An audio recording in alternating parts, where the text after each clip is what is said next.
such an honor to deliver this year's commencement address to the University of Southern California's graduating class of 2017.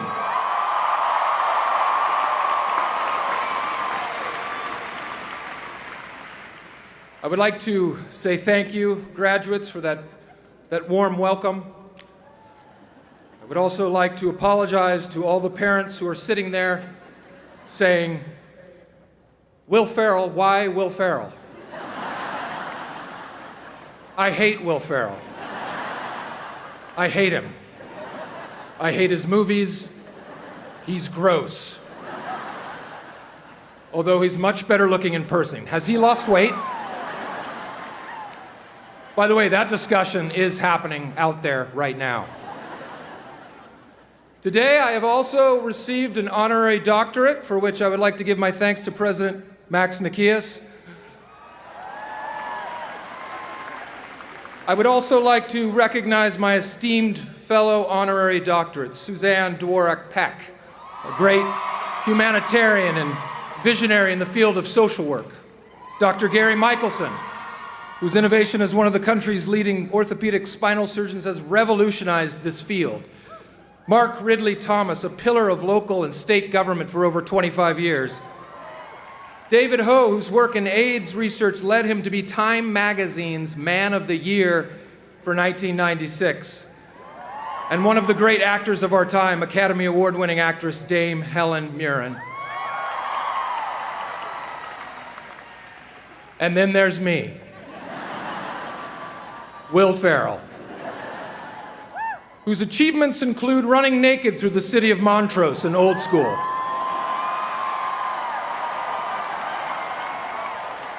Montrose in the house, all right.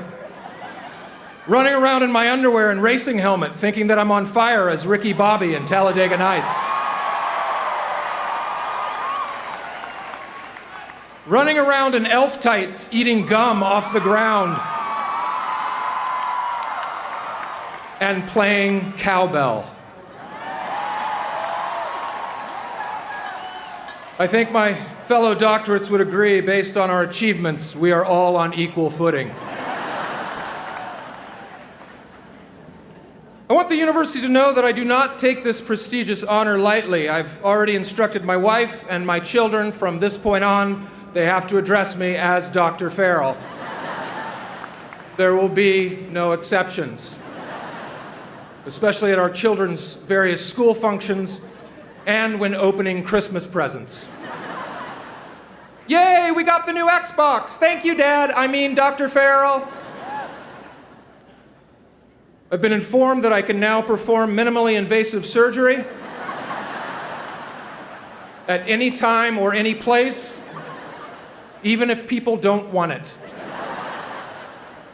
In fact, I am legally obligated to perform minor surgery at the end of today's ceremonies, or my doctor's degree will be revoked. So if anyone has a sore tooth that needs to be removed or wants hernia surgery, please meet me at the surgery center. By surgery center, I mean a windowless van I have parked over by the Coliseum. The next time I'm flying and they ask if there's a doctor on board, I can now confidently leap to my feet and scream, "I'm a doctor. What can I do?" Yes, no problem. I can absolutely deliver that baby. Hopefully it will be on United Airlines.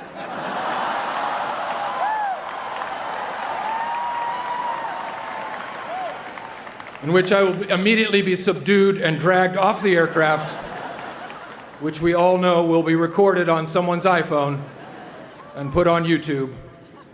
You will hear me say, "Call Max Nikias, president of USC. He told me I'm a doctor." Rest assured, President Nikias, I will use my powers wisely. Although this is my first commencement address I have delivered to an actual university, this is not my first commencement speech.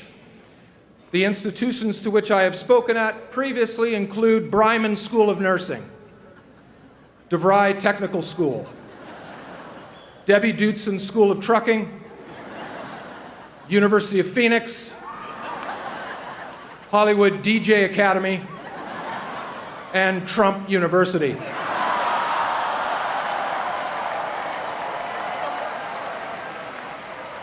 I'm still waiting to get paid from Trump University. In fact, it turns out I owe Trump University money for the honor to speak at Trump University.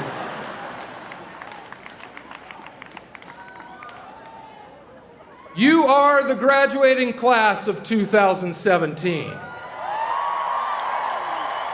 And by every statistical analysis, you are collectively considered the strongest class ever to graduate from this university. All of you have excelled in various courses of study.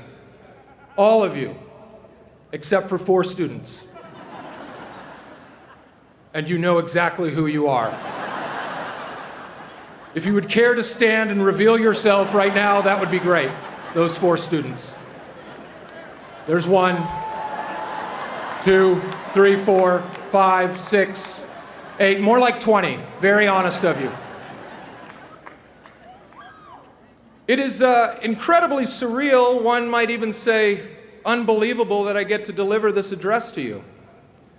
As a freshman in the fall of 1986, if you were to come up to me and say that in the year 2017, you, Will Ferrell, will be delivering the commencement address for USC, I would have hugged you with tears in my eyes. I then would have asked this person from the future, does that mean I graduated? Yes, you did, says the person from the future. What else can you tell me about the future? Future person turns to me and says, I can tell you that you will become one of the most famous alumni of this university, mentioned in the same breath as John Wayne, Neil Armstrong, and Rob Kardashian.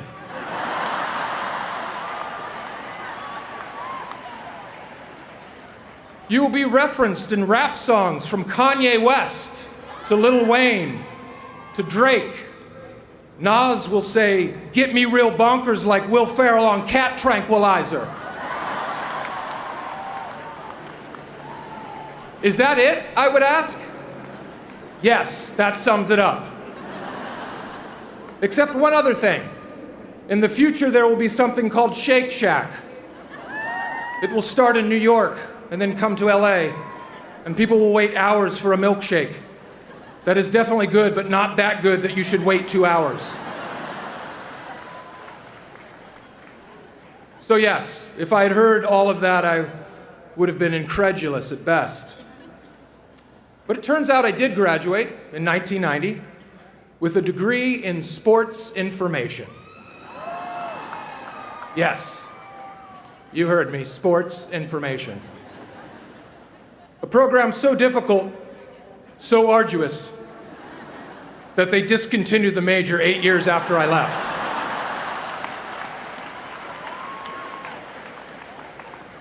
Those of us with sports information degrees are an elite group. We are like the Navy SEALs of USC graduates. There are very few of us, and there was a high dropout rate. So, I graduate, and I immediately get a job right out of college, working for ESPN, right? Wrong. No, I move right back home. Back home to the mean streets of Irvine, California. Yes. Irvine always gets that response. Pretty great success story, right? Yeah, I moved back home for a solid 2 years, I might add. And I was lucky, actually. Lucky that I had a very supportive and understanding mother who's sitting out there in the crowd who let me move back home. And she recognized that while I had an interest in pursuing sportscasting, my gut was telling me that I really wanted to pursue something else. And that something else was comedy. For you see, the seeds for this journey were planted right here on this campus. This campus was a theater or testing lab, if you will. I was always trying to make my friends laugh whenever I could find a moment. I had a work-study job at the Humanities Audio-Visual Department that would allow me to take off from time to time. By allow me, I mean I would just leave and they didn't notice. So I would literally leave my job if I knew friends were attending class close by and crash a lecture while in character. My good buddy Emil, who's also here today, Emil, in the house. Emil told me one day that I should crash his thematic options literature class one day. So I cobbled together a janitor's outfit, complete with work gloves, safety goggles, a dangling lit cigarette, and a bucket full of cleaning supplies.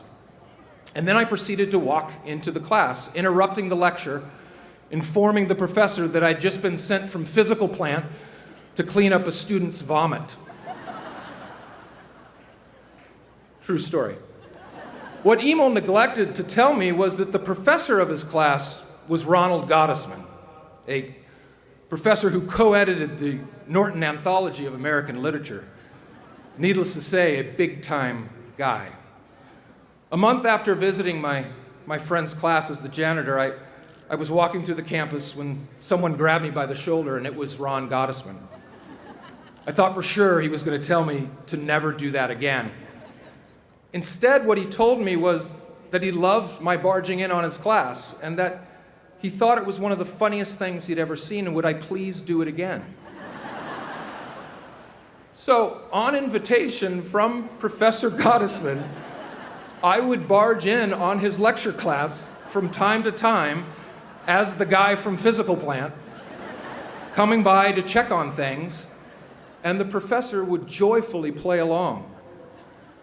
One time I got my hands on a power drill, and I just stood outside the classroom door operating the drill.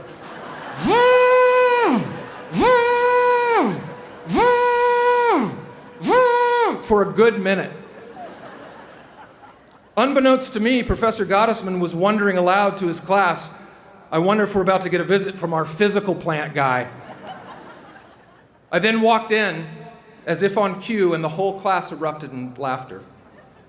After leaving, Professor Gottesman then weaved the surprise visit into his lecture on Walt Whitman and the leaves of grass. Moments like these encouraged me to think that maybe I was funny to whole groups of people who didn't know me. And this wonderful professor had no idea how his encouragement of me to come and interrupt his class, no less, was enough to give myself permission to be silly and weird. My senior year, I would discover a comedy and improv troupe called the Groundlings, located on Melrose Avenue. This was the theater company in school that gave the starts to Lorraine Newman, Phil Hartman, John Lovitz, Pee Wee Herman, Conan O'Brien, Lisa Kudrow, to name a few. Later, it would become my home, where I would meet the likes of Chris Kattan, Sherry O'Terry, Anna Gasteyer, Chris Parnell, Maya Rudolph, Will Forte, and Kristen Wiig. I went to one of their shows during the spring semester of my senior year, and in fact, got pulled up on stage during an audience participation sketch. I was so afraid and awestruck at what the actors were doing that I didn't utter a word. And even in this moment of abject fear and total failure, I found it to be thrilling to be on that stage. I then knew I wanted to be a comedic actor. So starting in the fall of 1991, for the next 3.5 years, I was taking classes and performing in various shows at the Groundlings and around Los Angeles. I was even trying my hand at stand-up comedy. Not great stand-up, mind you, but enough material to get myself up in front of strangers. I would work the phones to invite all my SC friends to places like Nino's Italian restaurant in Long Beach, the San Juan Depot in San Juan Capistrano, and the Cannery in Newport Beach. And those members of my Trojan family would always show up. My stand-up act was based mostly on material derived from watching old episodes of Star Trek. My opening joke was to sing the opening theme to Star Trek.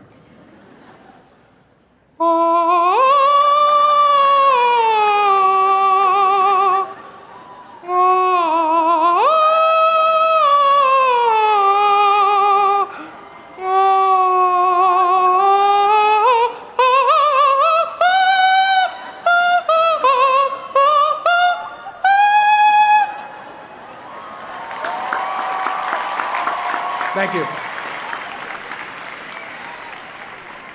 Not even funny, just weird. But I didn't care. I was just trying to throw as many darts at the dartboard, hoping that one would eventually stick. Now, don't get me wrong, I wasn't extremely confident that I would succeed during this time period. And after moving back to LA, there were many a night where, in my LA apartment, I would sit down to a meal of spaghetti topped with mustard, with only $20 in my checking account, and I would think to myself, oh well, I can always be a substitute school teacher. And yes, I was afraid. You're never not afraid. I'm still afraid. I was afraid to write the speech. And now I'm just realizing how many people are watching me right now, and it's scary. Can you please look away while I deliver the rest of the speech? But my fear of failure never approached in magnitude my fear of what if. What if I never tried at all? By the spring of 1995, producers from Saturday Night Live had come to see the current show at the Groundlings.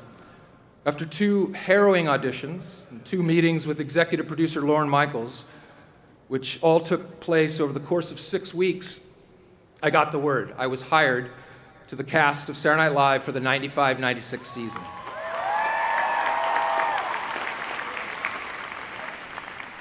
I couldn't believe it, and even though I went on to enjoy 7 seasons on the show, it was a rocky beginning for me. After my first show, one review referred to me as the most annoying newcomer of the new cast. Someone showed this to me, and I promptly put it up on the wall in my office, reminding myself that to some people, I will be annoying. Some people will not think I'm funny, and that's okay.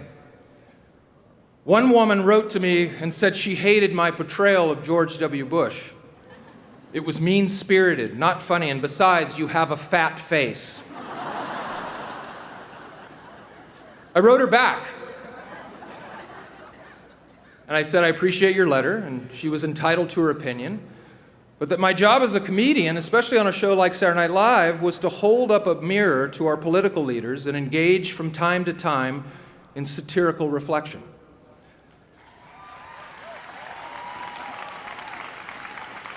As for my fat face, you are 100% right. I'm trying to work on that. Please don't hesitate to write me again if you feel like I've lost some weight in my face. The venerable television critic for the Washington Post, Tom Shales, came up to me during my last season of the show. He told me congratulations on my time at the show, and then he apologized for things he had written about me in some of his early reviews of my work. I paused for a second before I spoke, and then I said, "How dare you, you son of a bitch?" I could tell this startled him, and then I told him I was kidding, and that I'd never read any of his reviews. It was true, I hadn't read his reviews. In fact, I didn't read any reviews because, once again, I was too busy throwing darts at the dartboard, all the while facing my fears. Even as I left SNL, none of the studios were willing to take a chance on me as a comedy star. It took us 3 years of shopping Anchorman around before anyone would make it. When I left SNL, all I really had was a movie called Old School that wouldn't be released for another year, and a subpar script that needed a huge rewrite about a man raised by elves at the North Pole. Even now, I still lose out on parts that I want so desperately. My most painful example was losing the role of Queen Elizabeth in the film The Queen.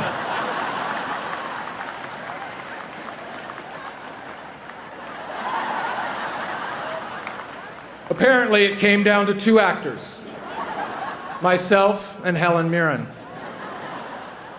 The rest is history. Dame Helen Mirren, you stole my Oscar!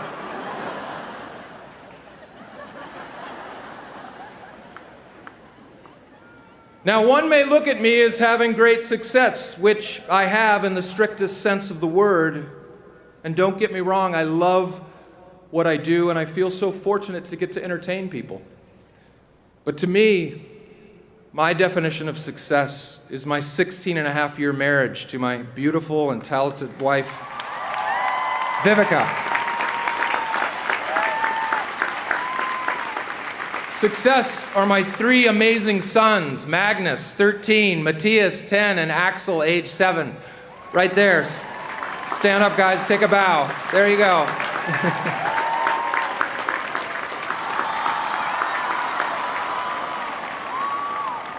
Success to me is my involvement in the charity Cancer for College, which gives college scholarships to cancer survivors. Started by my great friend and SC alum, Craig Pollard, a two-time cancer survivor himself, who thought of the charity while we were fraternity brothers at the Delt House up on West Adams. Craig was also one of the members of my Trojan family, sitting front and center at my bad stand-up comedy shows, cheering me on. No matter how cliche it may sound, you will never truly be successful until you learn to give beyond yourself. Empathy and kindness are the true signs of emotional intelligence. And that's what Viv and I try to teach our boys. Hey, Matthias, get your hands off Axel right now. Stop it. I can see you, okay? Dr. FERRELL's watching you.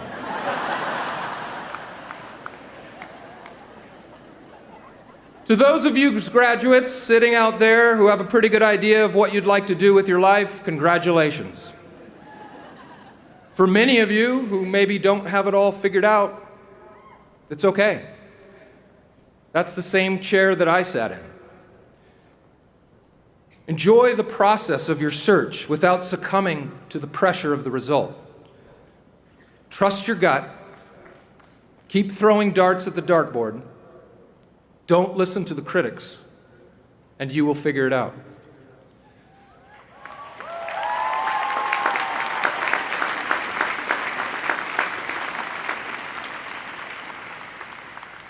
Class of 2017, I just want you to know you will never be alone on whatever path you may choose. If you do have a moment where you feel a little down, just think of the support you have from this great Trojan family. And imagine me. Literally picture my face singing this song gently into your ear. If I should stay, I would only be in your way. So I'll go, but I know I'll think of you every step of the way. And I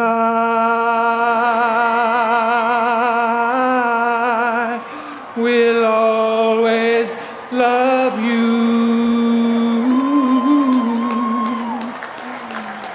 Will always love you.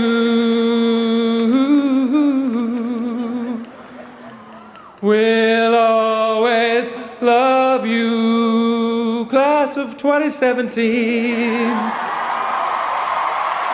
And I will always love you. Thank you. Fight on.